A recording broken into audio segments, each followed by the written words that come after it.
Stale prod, hobby is fine. General economy is gloomy, hence a bump in the road only. Therefore, collect. I mean, that's true. I mean, think about where the economy was at in 2008 and the hobby, and it's doing all right now. Now, is it going to take 14 years for the hobby to have another resurgence like it had in 2021? It may never have a resurgence like it had in 2021, but at some point, it's an index. It's going to grow over time. You and I talked about this earlier on the phone, and we said people always have an excuse of why something's not as hot as it once was. So like March, April might be, it's tax season. People have to pay their taxes, or it's the holiday time. People don't have disposable income, or after the first of the year, well, people got their credit card statements and realized how much they spent. You know what I mean? There's always an excuse. And somebody said it earlier, to stay in your lane. And if you collect within your budget, you're going to have a lot of fun in this hobby. And people have been having a lot of fun in this hobby for 100 years, staying in their budget, not caring about value because there was no value. But what's crazy, I know you're Sports Card Live, but there's so much more to collecting than just sports cards. You could collect anything. Exactly. It's not, and a lot of it you see even at these card shows. We're seeing more and more different type of products and experiences. And it's there are, I love these fig pins. I've seen these fig pins. I saw them. They were set up at the industry summit. I mean, they're pretty cool. Just to throw something out there that caught my eye. I want to go to a comment here from Colin Murray. He says, for many of us, we have been in the business or collecting for 30 years when the value of our cards were a fraction of what they are today. How is this a bad thing, or questioning where the hobby is going? Yeah, I don't think it's a bad thing. Not a bad thing at all.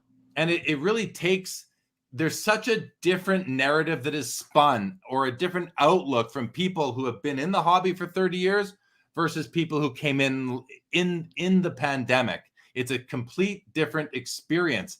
Came into the pandemic, you might be suffering 75% losses. If you came in 30 years ago, you have 600% gains. Like that's a major difference. Not only that, if you came in 30 years ago, when you bought your cards, you were able to find supplies to put your cards in. Pandemic, you couldn't even do that. There were no supplies anywhere. Exactly. There it is. Says it's Jared Rad Ripper. Always there he is. Always good seeing Jared. Mama Breaks. There we go. Says, I met Marc at the first show I ever set up at. It has been pivotal for my journey. Yes, Mama Breaks, who's making a great name.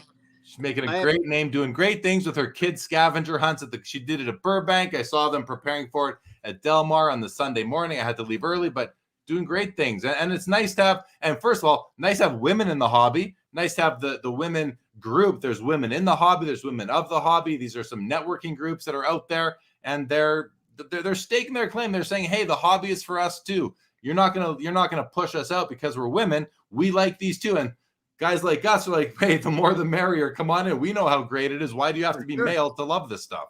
And what Stephanie is doing for the industry right now, Jeremy, is, I mean, up here. She is keeping it so fun for these kids to come to the show. She's doing the scavenger hunts. She's doing the breaks. She's doing all this stuff.